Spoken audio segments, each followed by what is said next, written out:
Welcome to Not So Quiet on the Western Front, the podcast where we lift the lid, bust the myths, and explore the incredible history of the First World War. I'm Dan Hill, a military historian and battlefield guide specialising in the history of the war on the Western Front. And I'm Dr. Spencer Jones, author and senior lecturer in war studies at the University of Wolverhampton. In this episode, we take our study of the French army into the final decisive Allied offensive of 1918. How did the French army finally weather the storm of the German spring offensives, and how did it then turn the tide so spectacularly at the Second Battle of the Marne?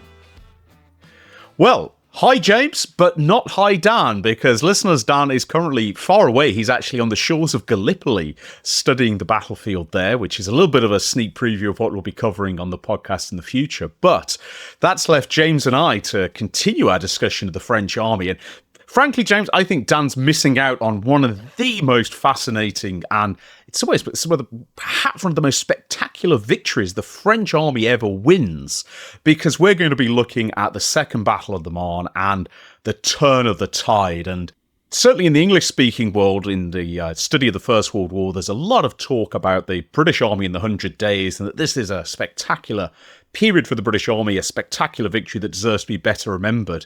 But James, I'm pretty sure you're going to present a convincing case that the Second Battle of the Marne is an even more spectacular victory and perhaps one of France's greatest military triumphs. The Battle of the Marne, the Second Battle of the Marne, is an inter-Allied victory. It's led by the French. The French are the overwhelming partner in this battle, but there are troops from across all of the Allied nations at this battle. And this is part of the reason I think it is so fascinating. The Second Battle of the Marne can be compared to, Battle of Normandy, where you don't only have Americans, British, Canadians, but you also have Poles, Free French. This is the same thing. You have a French force that is leading an assault, and interspersed among them and taking part at various stages of the action are Americans, British soldiers. There are Australian units. I found references, and there's even photographic evidence of some Indian support units in the battle. You've got Italians present on the Western Front and taking part in the Second Battle of the Marne. So you've got British Air Service all the way down there. It is a really fascinating point of the war, and it kicks off the second half of 1918, which will take us all the way up into the armistice of the 11th of November. But just to put into context where we're coming from, we have seen these German spring offensives finally blunted. And as we begin June and enter July, there have even been limited counterattacks. One of the first battles you'll see where the Allies launch a counterattack, you might not hear a lot about it in Anglophone histories of the First World War, is the Battle of Matz, M-A-T-Z, or Z for the majority of our listeners, which is where a French division's counterattacked this German salient in a preview of what's going to be the Battle of the Marne. The French used this defense in depth, let the Germans enter empty frontline trenches, and then the troops under General Mangin, again, a key figure we'll see the Second Battle of the Marne, counterattack and wipe out all the German gains and even push deeper into the German lines. American listeners might know this battle a little bit more as the Battle of Montdidier-Noyon, because that's the medal class the AAF gets for it, because the U.S. 1st Division is there. But it is part of and a hint of what we will see for the rest of 1918. But Spencer, let's before we jump into the nitty-gritty of this, which I'm so keen on doing, I even wore my Not So Quiet on the Western Front sweatshirt today. Can we set up entering July 1918? What is the situation on the Western Front for all the Allies? What is our new Allied Generalissimo Ferdinand Foch, who we met in our last episode? What is on his to-do list for the month of July? Well, this is the pivotal month. This is the turning point. And this is the moment where the stopwatch, which we've referenced so many times over the course of this podcast, the stopwatch for Germany has run out. The Americans are now here in strength, and perhaps even worse than that for the Germans. The Germans are pretty much, and I don't really like using this phrase because it's human life, but it's the phrase that's used at the time. They have expended pretty much all of the net gain in manpower that they had achieved at the start of 1918 when the Eastern Front closes down. So by July 1918, 1918, Germans have suffered at least 500,000 casualties, possibly up to 1 million casualties, possibly statistics very, very debated. So the German army is beginning to run out of steam. And at the same time, many of its cutting-edge elements are getting battle-worn, so its stormtrooper battalions, which have been the cutting edge of so many of these offences and have achieved pretty remarkable success on many parts of the front, well, they're worn out. They're flesh and blood. They take casualties. They get sick. They get injured, and you can't replace that elite manpower. And so they're getting worn. The German artillery train is getting worn as well. Barrel wear is extreme, which is reducing the accuracy of German artillery fire. The Luftwaffe, I always call it the Luftwaffe. Of course, it's not the Luftwaffe in the First World War, but the German Air Force is also getting exhausted. The constant moves of airfields. There's starting to become fuel shortages. There's certainly wear and tear on the aircraft. There's wear on the pilots. So the German army is getting tired. And yet, if you looked at the map in July 1918, as Ludendorff does, you would be forgiven for thinking, well, they're still winning the war. That one last great lunge is going to be enough to actually break Allied resistance, because they've dealt huge blows to the Allies. The British have taken huge blows at Operation Michael and Operation Georgette, and particularly Georgette has scared the living daylights out of Douglas Haig. He knows how close the Germans are to cutting that artery at Hasbrook, and if that is cut, then the British army is compromised. It is going to have to retreat towards the Channel coast. There's no debate about this. So the British are in a very, very vulnerable position. They are clinging on. They can't really do anything apart from rest, recover, and massively strengthen the line. And so that's going to leave the French to bear the brunt of these German hammer blows through May and June. And as we heard last week, there's been success achieved against the French on the Riveraine front. The Germans have made a big incursion, and Ludendorff still fancies his chances in mid-July. And James, I think it's worth remembering just how many assaults in a relatively short space of time the French have taken too, because in the English-speaking historiography, there's a lot of work done on Michael and Georgette and the blows that were dealt there, but I think that by the same token, it's easy to forget that the French are also taking massive blows. And this is a French army that, of course, has bled so profligately throughout 1914, 15, 16, and 17. So the French army has absorbed tremendous punishment. And Foch is there, though. And this is what I think you mentioned Foch, obviously, repeatedly, and he strikes me as a man who can always stay calm and cool in this. And a lesser commander might panic, I'm sure he worried, but at the same time, he senses, I think, this opportunity. He can see that the Germans are getting exhausted. He knows the Americans are arriving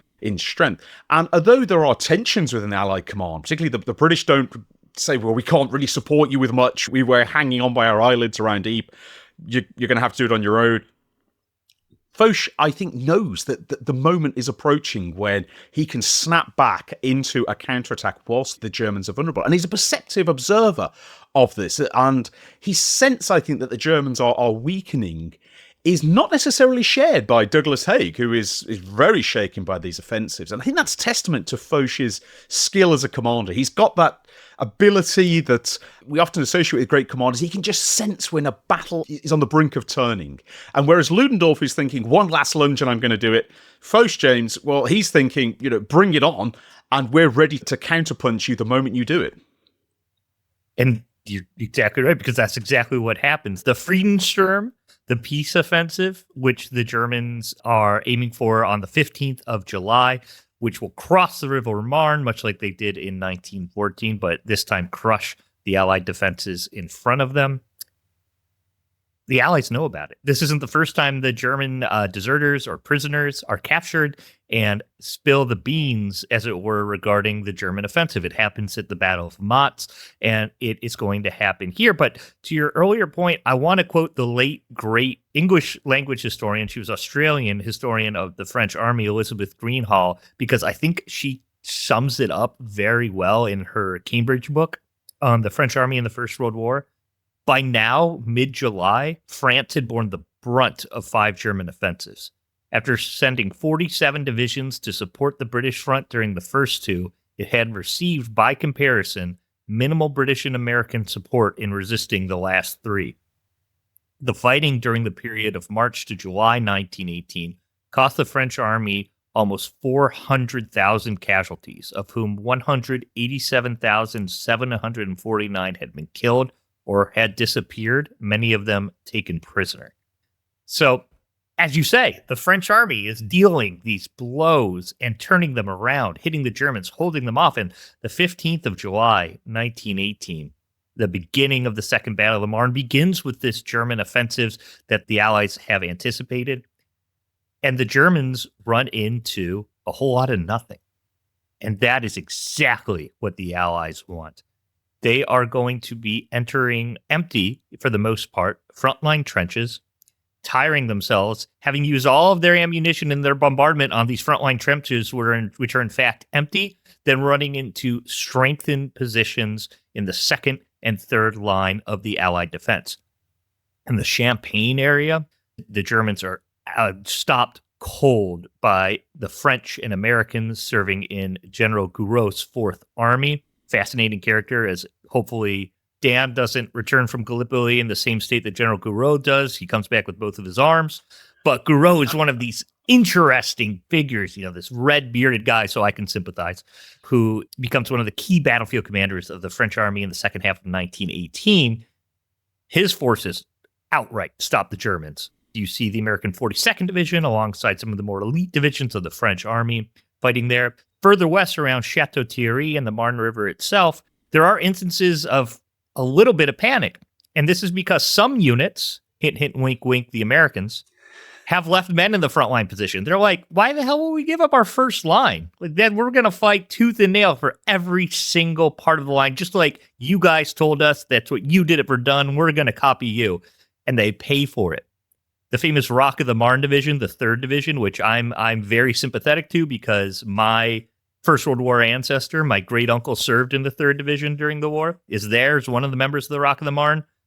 They figure out very quickly why the French have abandoned their frontline trenches and let the Germans enter the reserve areas. The French, for the most part, absorb these attacks, begin to force the Germans back, and even in the hours following this German offensive, begin to encroach onto what was German-held territory. This is a shock for a lot of German soldiers. One named Rudolf Binding wrote that the 16th of July, day after the main assault, was the most disheartening day of the war for him. He said the French had put up no resistance in front. They had neither infantry nor artillery in the forward battle zone. Our guns bombarded empty trenches. Our gas shells gassed empty artillery positions. Only in little hidden folds of the ground, sparsely distributed, lay machine gun posts like lice in the seams and folds of a garment to give the attacking force a warm reception. So a little bit of adaptation, a little bit of change. Now it's time for the Allies to go on this counteroffensive, Foch's grand plan at the Second Battle of the Marne. They're not going to attack like the Germans, though. They're going to take the lessons of the failure of German offensives, even though they've gained ground, and turn it on its head. General Pétain himself writes on why the French don't adopt what is traditionally referred to as stormtrooper tactics. In a memorandum written in the summer of 1918, he said that they provide immediate and limited success, but is to be feared that these results will be obtained at the expense of the cohesion and offensive capability of the army as a whole. Such systematic groupings, in effect, skim off the best soldiers from each unit and end up by rapidly wearing them out. Ultimately, they risk undermining the collective spirit. Very Third Republic of him. Besides, the assault should not be the privilege of an elite. It is the supreme act in which each soldier is required to participate. And each soldier is going to be participating in the Second Battle of the Marne in this offensive stage when we get to the 18th of July. Personally, I think, maybe it's because I'm an American obsessed with French and British history, the coolest battle of World War I. It's going to look, as we've said in previous podcast episodes, much like a battle of the Second World War than it will most of the earlier battles of the First World War. Notably, this is going to be, I think, and Spencer, you might disagree with me here, but I'm interested to hear your point. I think the first true large-scale combined arms battle in military history, modern military history, to not annoy our Napoleonicists. But What can you say about this idea of combined arms warfare and how it's going to come into play in the second half of 1918? Because it will define the Second Battle of the Marne. It's a great question. And as you were saying it, James, I could hear a rumbling from the direction of our Australian listeners. And we have an awful lot of Australian listeners. And I can hear the one word, and that is Hamel being mentioned, which is the 4th of July. So predates this slightly. But Hamel's a much, much, much smaller engagement. And although a terrific Allied success, your British, American, and Australian troops put together wonderfully well. Perhaps the first really, really successful British/Australian combined arms battle. What we're talking about here is a combined arms battle on a vast scale, a much, much larger scale than Hamel. As successful as Hamel is, Second Marne is going to dwarf it in terms of scale. And with that scale becomes so much. And I'm glad you mentioned combined arms, and we brought in Patan's view on stormtroopers, because stormtroopers, at the time, they are promoted heavily in German propaganda imagery. They're promoted heavily around the army. They get a superior ration, their superior training, the best equipment, and so on. And they do cause chaos in the early parts of their German offensives. But they are a wasting asset. And Patan's comment that everybody should be able to launch an assault, not just an elite spearhead.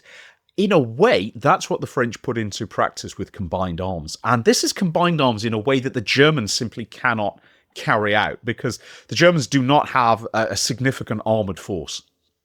Yes, they have some tanks, the gigantic A7Vs, which are really novelties, propaganda items, a number of Butte Panzer captured tanks, primarily British Mark IVs, which they're okay, but the Germans don't have an armoured core to supply, support, or really make the most of them. They're localised tactical weapons, and your chances of seeing a German tank on the Western Front are actually really, really small. So the Germans don't have true combined arms. They rely on their infantry, this huge artillery, what Ludendorff calls the battering ram, and their air force to support it.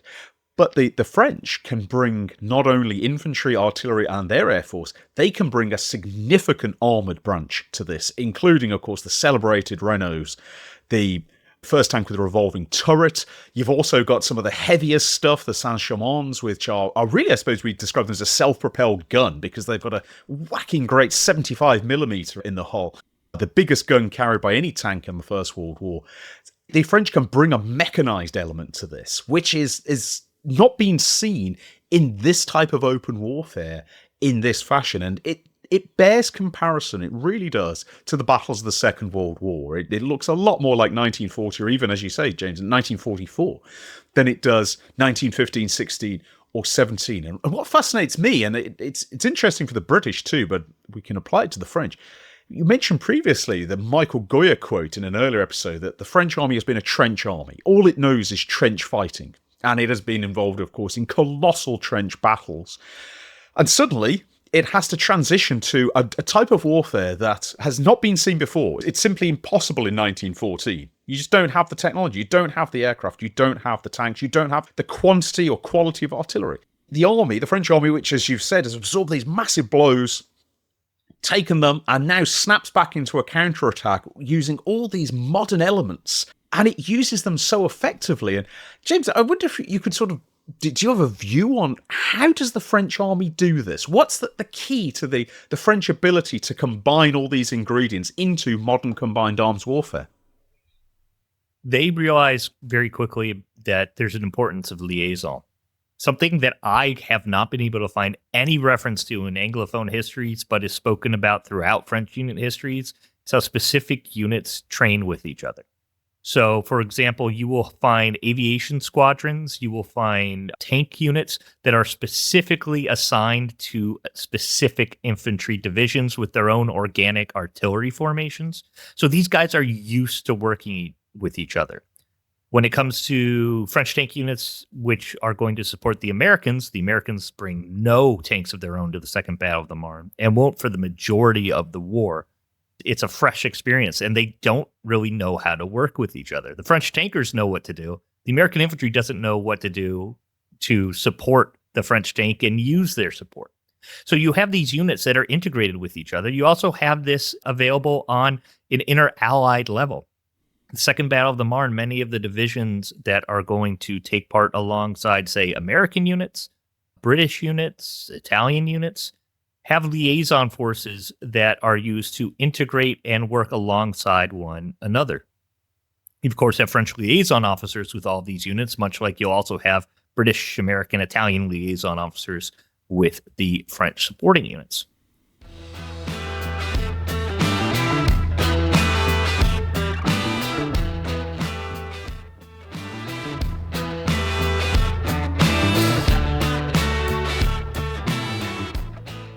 But I think one of the things that we also have to pay attention to is, while we've talked about the tactical development of infantry, artillery, aviation since 1916, 1915 even, one thing we haven't really discussed and needs to have homage paid to it and much more research done on it is the French logistic ability to keep these offensives running.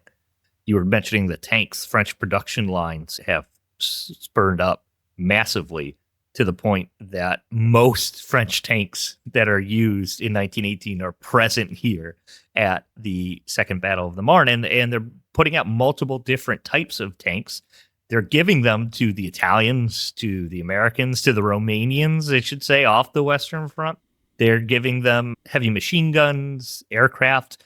French industry and French logistics is also very much a key part of how they're able to maintain this combined arms warfare and not just produce hundreds of thousands of millions of rifles and rifle ammunition, but all the other things that are necessary to carry out this advance. And one French soldier who takes part in this assault in the early phase of the Second Battle of the Marne, his name is René Clausel, really fascinating author, serves with the first Zouaves and maintains the regimental journal as well as this book on serving with the Zouaves. And he describes this offensive in a completely different way than you would hear French soldiers describing an offensive early in the war.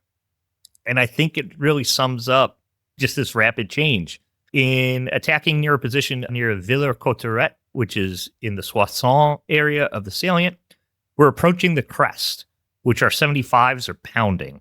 We're holding our rifles with both hands, clutched to our chests. We haven't even taken the precaution of fixing bayonets. But under the right elbow, we're carrying our haversack of grenades. I signal to my men to make one ready, and transferring my rifle to my left hand, I take one in my right. This is the real weapon of attack. You've completely changed from this assault of l'offensive à l'outrance and bayonet warfare, assaulting the vigor, the elan carrying you into the trench. We're going to lob grenades at them now, and we're going to neutralize individual German positions alongside the massive tank support that we are going to receive as well. French divisions are going to be methodical. One thing you consistently hear, and it drives me crazy absolutely every time I hear it, are American divisions going, yeah, we took part in a successful offensive, but boy, were those French soldiers slow next to us. They had just kept up with us. It would have been great. It's because the French are being methodical. It's because the French are destroying German positions as they come across them, trying to suffer the least amount of casualties as possible, something the Americans can't really seem to figure out, even by the 11th of November, 1918, as they continue to advance in almost human wave-like tactics. The French, on their part, look at the Americans and go, what the heck are these guys doing? They know they're allowed to take cover, right? And flank and cover with suppressive fire. So you witness this on these 2 days of the Battle of the Marne, which was really what we're focusing on, the 18th and 19th of July. American units just rush towards the German offensives. Men are cut down. Men wander over divisional boundaries, whereas the French are able to maintain their specific units, alignments, bring into their assaults wayward American divisions that come across their front, and push far beyond the expected objectives. By the end of these offensives, General Mangin, the commander of the 10th Army, who's overall commander on the ground, goes to General Pétain and says, I need reinforcements. My men are tired out, but we can crush right through. We've created this giant gap in the German lines. And Pétain says no. Always the pessimist, always overly cautious. He does not want to continue a drive that could bog down in the way the Somme had bogged down after the first few days, or any small success he had seen at Verdun. So now, by the end of July, beginning of August, you continue to see Allied offensives pushing up the Marne River Valley towards the River Oise, towards the Aisne, towards the Vel. And as part of this overall Allied offensives, you see the reduction of all of the German gains in the spring, which leads us into the fighting of the fall, beginning on, for the French and Americans, the 26th of September, but for the British on the 8th of August.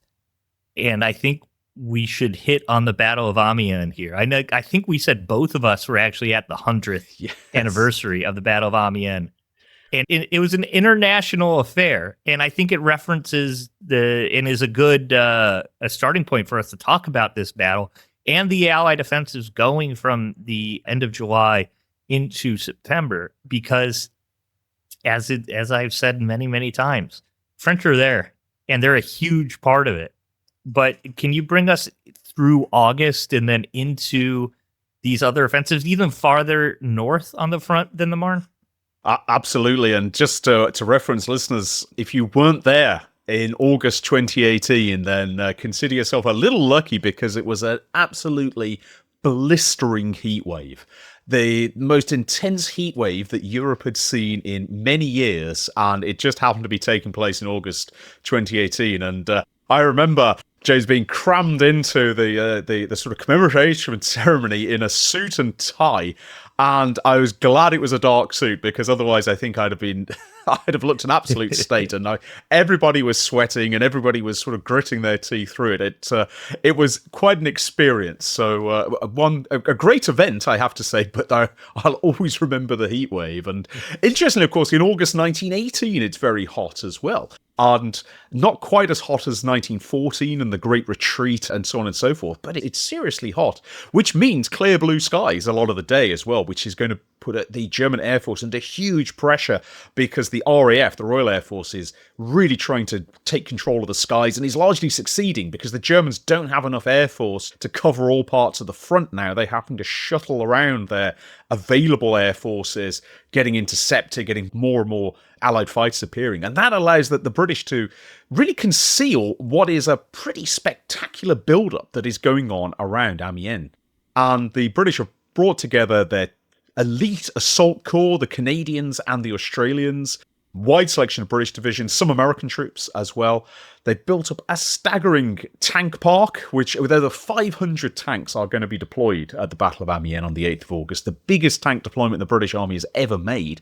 And largely this build-up is achieved with a degree of secrecy and success. The Germans have some inkling there's a build-up in front of them, but German intelligence actually believes the British Army is effectively out of combat for really the rest of 1918, that it's taken so much damage and it's lost so much equipment that it's not going to be a significant force until probably too late for the campaigning season. And boy, are they wrong, because the British replace all their lost equipment from the spring offensives and more by the end of July. So the British Army is even better equipped in August than it was in March, and they put all this huge striking force together and, of course, hit the Germans at Amiens on the 8th of August, which Ludendorff describes as the Black Day of the German Army. And one of the reasons he uses that phrase is, for the first time, the British encounter mass surrenders. Perhaps 15,000 Germans are taken prisoner.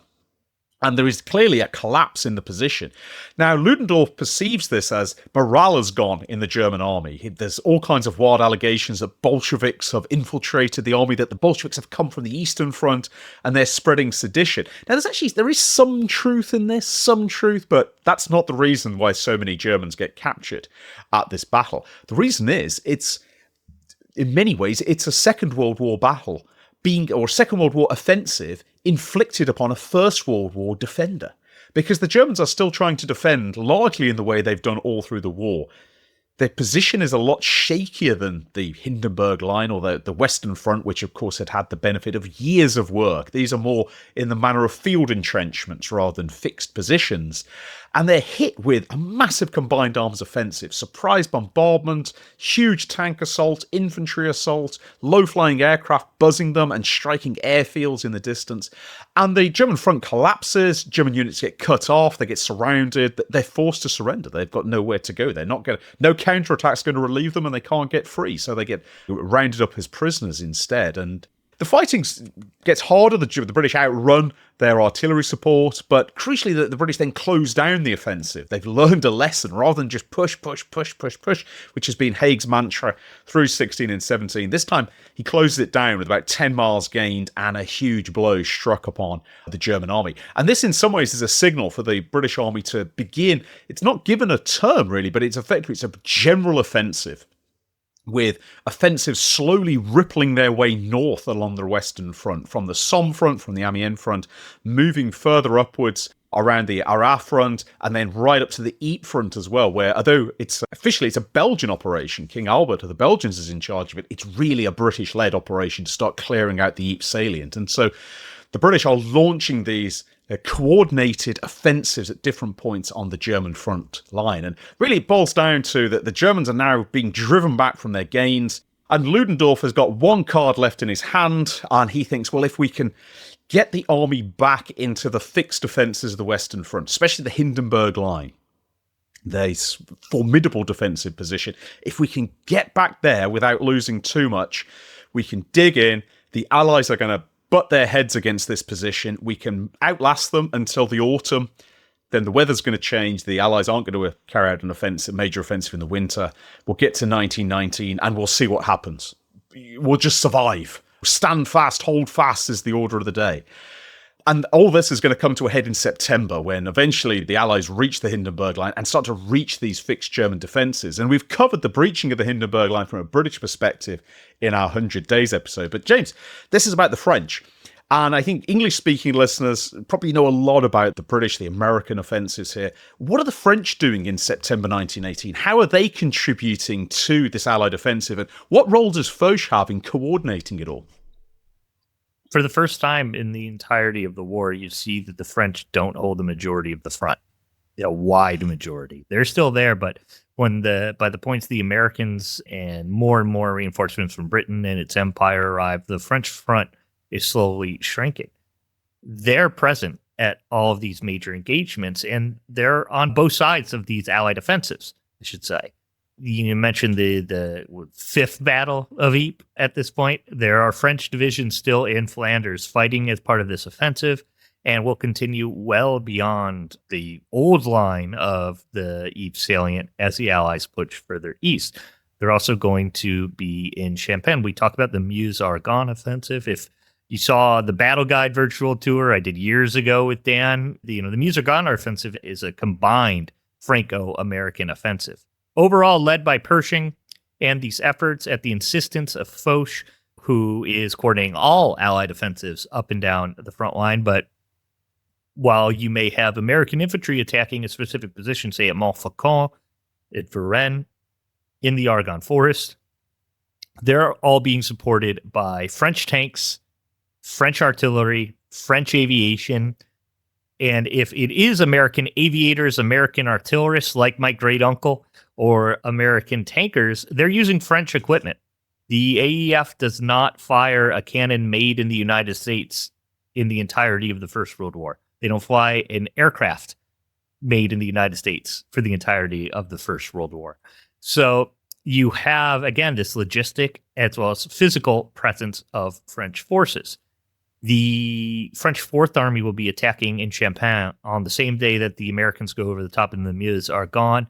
It's known as the Battle of Saint-Pie, and it sees large-scale success as the French Fourth Army, the same under General Gouraud, achieves all of its objectives and continues beyond the starting point of the 26th of September and those points lost earlier in the year. You see that with these French armies are embedded American, British divisions sometimes. Famously, with Gouraud and the Fourth Army, you have the African-American soldiers, the 369th Infantry, the Harlem Hellfighters, as well as other African-American units of the 92nd and 93rd Division. You also have the American 2nd and 36th Division of the Battle of Mont Blanc. That is or Blanc Mont, excuse me. I always get the two mixed up. This is a French operation using American troops. Likewise, Pershing has under his command are available to support him French colonial soldiers on the heights east of the Meuse, the old Verdun battlefield, where French and American soldiers continue to drive forward, and French forces advancing all the way further north up the Western Front. There's a few really interesting engagements on the old battlefields of the Somme, both in the French sector and the British sector. Really, you cannot find a battle from September to November 1918 that you can quantify as a battle that does not involve the French in some substantial part. The one that I am very interested in is the crossing of the St. Quentin Canal, which for English readers, famously the New Zealanders crossing the canal, fighting at Le Quesnoy.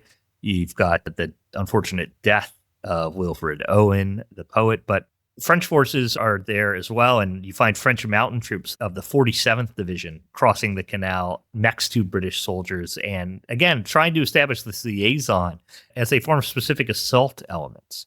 It should be said that with all of this talk that we've done over the past few minutes here of modernization and looking more like a Second World War battlefield, I'm going to pull us very briefly back to the Battle of Amiens and the French participation there as they take up the southern half of that offensive and help push the Germans back. Because there's a great quote that occurs throughout the rest of 1918, but I think summarizes the weird dichotomy that the French and Allied troops are going to experience. This is a quote from Lieutenant Joseph Tezenas de Montcel. He's an officer in the 5th Regiment d'Infanterie Coloniale, the 5th Colonial Infantry Regiment.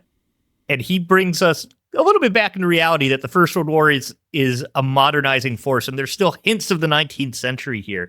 He says that we can't believe it at first, but you have to bow before the evidence of your own eyes. A screen of patrolling cavalry was climbing out of the valley towards us.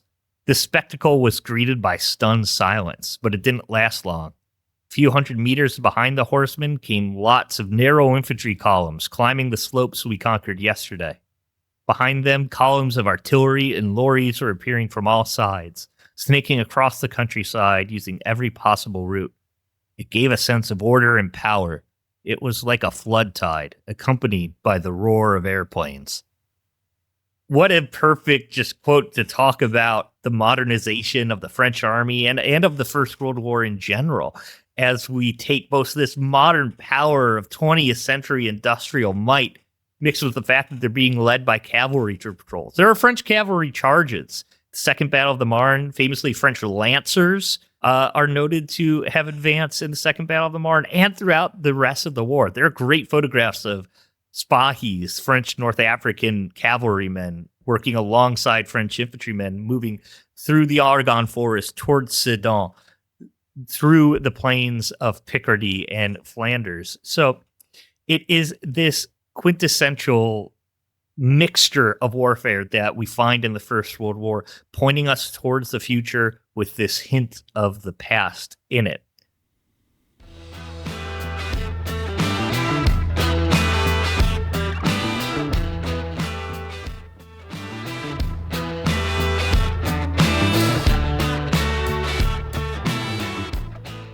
Back to the French in these offensives, they're present throughout these battles.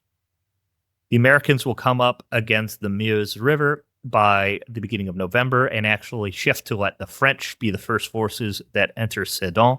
The French are encountering destroyed and occupied territories that have been under the German boot since 1914.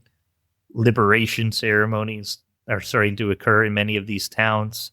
People that are not used to the French presence, having been born after 1871, as Alsace and Lorraine, as French forces enter these areas, mopping up and strategically destroying each successive German position they come across alongside their allies in a highly effective and modernized form through September into November. And it pains me so much as I'm saying these sentences, because Spencer, you can say this as well, I'm sure.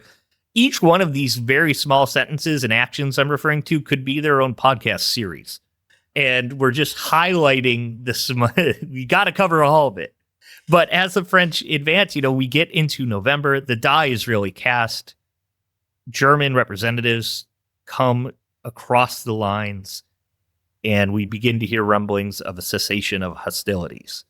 Much of this as a result of these French efforts on the Western Front. But let's bring it into November and then unfortunately end our podcast series, but fortunately for the French soldier, end the First World War. And just we've discussed this in relation to the Americans, we discussed a little bit in relation to the British. I think one thing to emphasize, James, is this is it's not a procession. It's not a parade. It's not like the Allies gallop across France in 1944 after Normandy has ceased.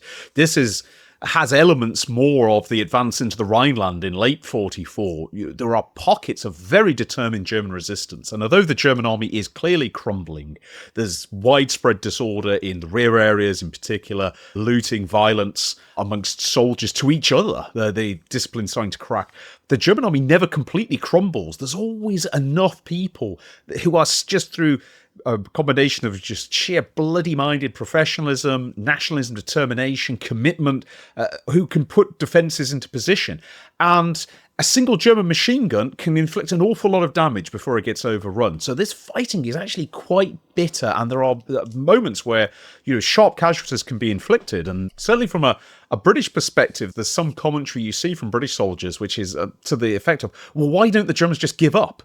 They're clearly being thrown back. The Germans are abandoning equipment. There's a sense this army's collapsing, and it never does. And so the fighting goes on really right up until the 11th of November. And I wanted to pick up something that I'm interested in because I'm not particularly expert in this, but you might be able to cast some light on it. And this is how the French deal with liberated towns and villages in France itself, because this is a problem it's in some ways it's a pleasant problem to have, a problem the British have, in particular where the Germans are embedded in and around an occupied village. The British make efforts to try and minimise civilian casualties, but there's also certain problems where British troops enter a liberated area and they're overrun by delighted French civilians who procure bottles of wine and brandy from long hidden cellars, and flowers are shoved on people. And there's some fantastic photographs actually from this period where there's British soldiers with French civilians, and there's obviously a moment of joy. And the British army is a bit fussy about it because they're saying this is slowing down the advance and it's distracting our soldiers, which I'm sure it is, and you can't blame it. What's the French experience of liberating villages? Is there any issue with that?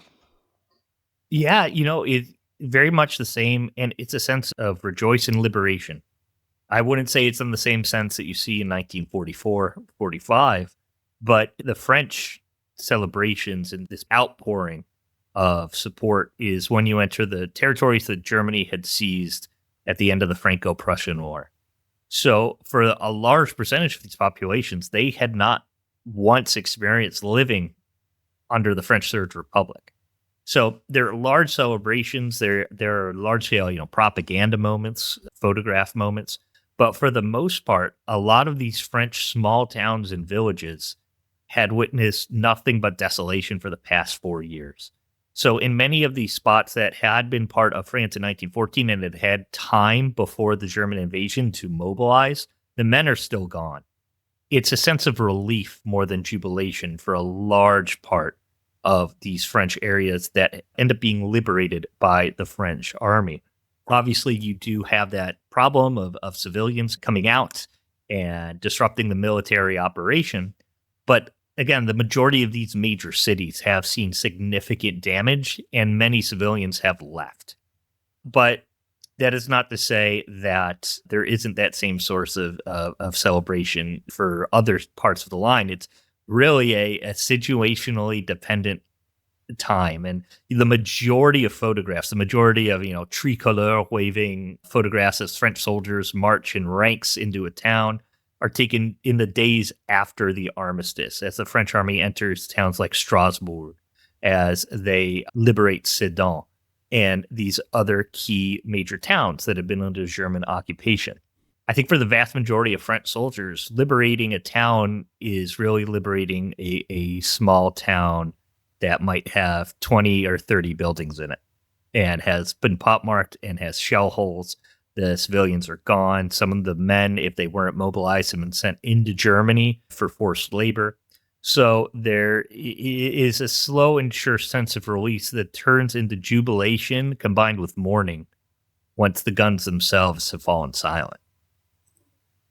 It reminds me of a phrase that is applied to the Second World War, that after Victory in Europe Day, there's a great silence across Europe. And I think that applies very much to the to the French experience here. And you're just commenting about that the mood is a little different. There's a somberness about this, which is in contrast to the wild scenes during the liberation in 1944. And I think that reminds us, and this is a good way to sort of wind up our discussion of the French army, it reminds us of the cost for France as a nation, for the French people, for the French army, that they have borne the weight of the war on the Western Front for effectively the entire war. They've suffered enormously in the process, and victory as a form of relief rather than a form of jubilation is understandable in those circumstances. And James, I wonder if you could just talk us a little bit about what happens after the 11th of November for the French. How does the French army demobilise, and what about some of the occupation forces who go into the Rhine bridgeheads? It's a key point there is the French, like the rest of the Allies, understand that this is just a temporary cessation of hostilities. Until the actual Treaty of Versailles is signed, there is no guarantee that conflict isn't going to kick off again. So the French begin their occupation of the Rhineland territory. Noticeably, this is where they come to loggerheads with the Americans, who, up until this point, have understood the French position and agreed to support it. But the Americans feel that the French soldiers in the Rhineland are being too hard on the German civilians, and French authorities as well are being too hard on the Germans.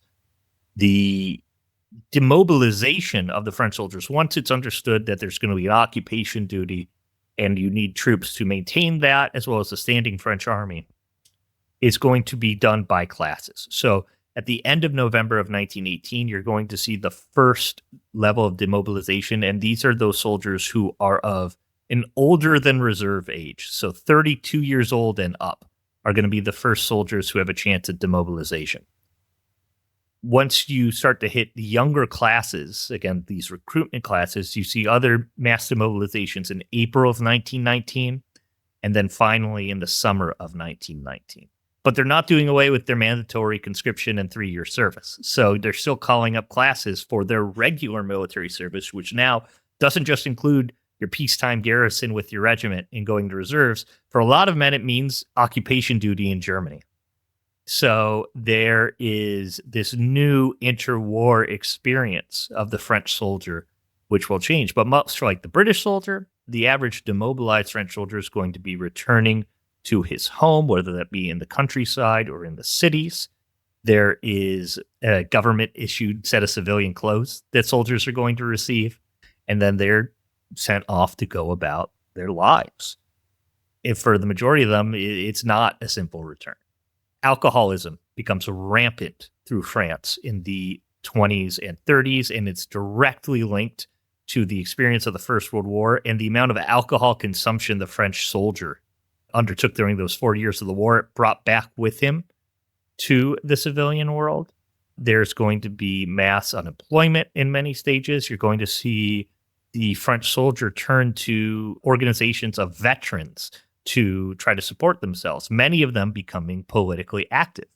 This is going to see a large rift in French veterans between the far left and the far right. You will see this become very evident as we get into the 1930s and the rise of fascism, as many French soldiers actually lean towards fascism and end up becoming an active part of the Vichy government. It is no surprise that Pétain is chosen to lead the Vichy government, as he has the love and affection of many French veterans of the Great War, much like the Germans tried to court German World War I veterans.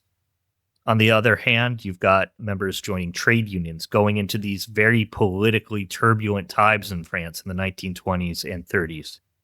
Unifyingly, in a sense, too, you've also got men just joining unit organizations, regimental organizations, regional and ethnic organizations as well. And you start to see memorials beginning to pop up. French memorials of the First World War are, I think, some of the most stunning throughout any military history, but also throughout art history.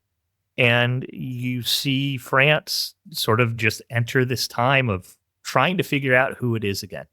And unfortunately, I think even today you can argue that the French are still trying to discover what was lost in La Belle Époque in those years leading up to the First World War, as the government slowly but surely changes, as its governments rise and fall, wars happen. there's always going to be a reference back to the First World War. And how could there, not be?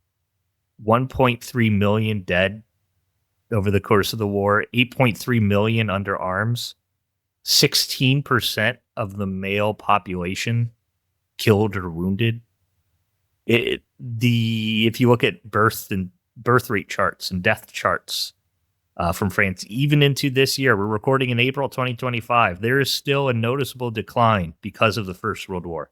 You can't go to any small 2-building town in France without seeing a war memorial and without seeing the name of at least one member of an extended family on there. France does not recover from the First World War, and it's arguable, as I said before, it's arguable that it ever has.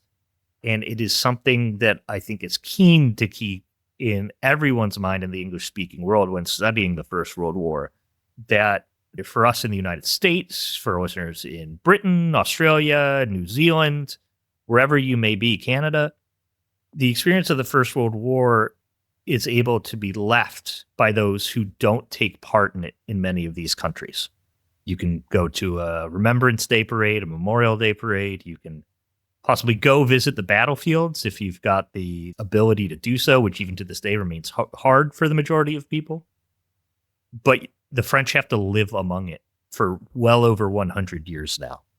So there is always going to be this association with the First World War, unlike any other for the French nation and the French memory of their own history.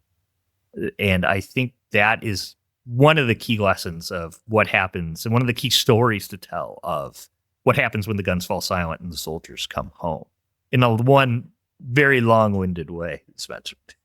I think it's a really powerful intervention, James, because from the English-speaking world, if I have one comment that's often made, that's often leveled, it's been leveled at this podcast, is it's Anglo-centric. And partially that's because although Dan's a fluent French speaker, I'm most definitely not, as listeners you'll know from my pronunciations.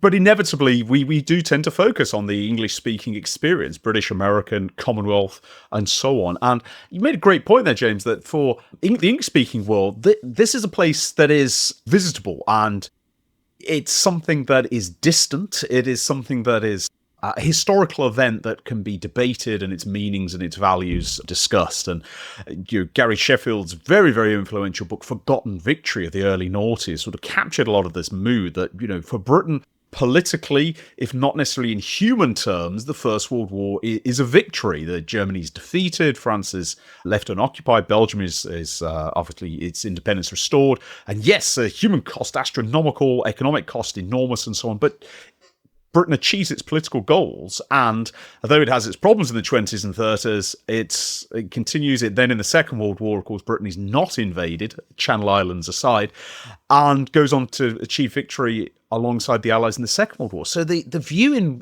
for the English-speaking world of the First War is, it places it in a historical context and so on. That point you've made that for the French, you live amongst it. You live amongst the scars, the memorials, the demographic weight of this war. And I think that's something that for the English speakers amongst us, majority of our listeners, this is something to remember. This is the First World War now can feel somewhat abstract to a British audience, to an American audience. For the French, it is fundamental to national identity. And yes, the First War was crucial for British national identity too, but not in the same way. And I think you've really captured that, James. And I hope, listeners, that over this series, we've put the French experience, the French military experience, into its proper context within the First World War. And I've certainly learned a lot, James. I've absolutely relished sort of getting to pick your brain on this topic. And as we sort of summarize all this together, I just wondered if you'd like to suggest any further resources for anybody who might like to look further into this question, having had their interest peaked in the French in the First World War. There are a number of great English language works. As I've cited a few times in this podcast, you should absolutely go to the Elizabeth Greenhalgh's French Army in the First World War, which was published by Cambridge during the centenary, as well as Michel Goya's Flesh and Steel, which is an English translation of his work covering it's the equivalent of Sheffield's work but for the French army in the First World War. On a strategic level, Richard Doughty's study, Pyrrhic victory, is also a key point of work. And there's small unit studies, there's small battle studies scattered around. I had this discussion with a buddy of mine recently who was listening to the podcast that there really hasn't been an operational study of Verdun in English since The Price of Glory in the 1960s. There's definitely been memory studies, there's definitely been overviews, but no one's really written a point-by-point history of the Battle of Verdun in English. And he was asking if I should change that. And I got a lot going on. Lots of video games to be played. So you have to find, and it is a bit of a challenge to find these English language sources. Jonathan Krause has written great work on the French battles of 1915 in Artois. But there's so much more to be done. The best thing to do is learn French and engage with the sources. So I'm still trying to do that, as evidenced by my pronunciation on the podcast. It is a little bit more effort. And I think that's what draws me to it, is it's not an easy copy and paste of sources. You do have to delve into it a bit more as a non-native French speaker to understand some of these stories. We'll be sure to upload a bibliography to the podcast page, but I would start with Greenhalgh, Goya, and Doughty as your key points of entrance into the French army in the First World War. Now, all of those are almost over 10 years old now, so starting to need an update. But this is what we've got, and it's up to all of us and hopefully some of our listeners to get involved in French history and learning that side of the story that is unfortunately all too often forgotten or overlooked, I think mainly due to the language difficulties and also due to their non-presence in media when it comes to the First World War. So I think for all of us, a little bit more effort is involved, and we're all starting from scratch from a historiographical point of view. So time for us all to jump in. Could not agree more, James. And I hope that this podcast series has inspired many of our listeners to do just that with your book recommendations. Your knowledge, your enthusiasm for this subject has been infectious, I hope. And listeners, if you'd like to carry on this conversation, or can ask a question directly of James, or listen to James's book recommendations. And also we did a dugout episode on film recommendations to do with France as well. Then do check out Not So Quiet on the Western Front site, The Dugout, where there's all kinds of material there. Great chance to engage with Dan, I, and James as well. And details of that, of course, in the show notes. Do come and check it out if you're inspired and interested and want to keep the conversation going. But for now, James, all that's left to really be said is thank you so much for your knowledge, erudition, enthusiasm. You've carried us through with the French army from before the First World War to the final months of the war, and indeed a little bit beyond. And I think it's fair to say it's been an odyssey, a journey, if you will, and I'm sure we'll have much more to discuss in the not too distant future. But for now, thank you again for your participation, for your enthusiasm, and listeners, we look forward to you tuning in next week. You've been listening to Not So Quiet on the Western Front, a Battle Guide production. If you've enjoyed this podcast, why not check out the Battle Guide YouTube channel, where we regularly release documentaries exploring some of the most famous and extraordinary episodes from throughout military history. If you'd like to support the Battle Guide team to create more content just like this, why not head over to our Patreon, where for the cost of just a cup of coffee, you can get access to full-length virtual battlefield tours, exclusive behind-the-scenes content, decide which subjects we cover in future podcasts and videos, and join a fantastic community of like-minded people. That's all this time. See you again soon. James, you're an absolute veteran. You're a grog, to say the least. Thank you. Yeah. Feel like it. Yeah.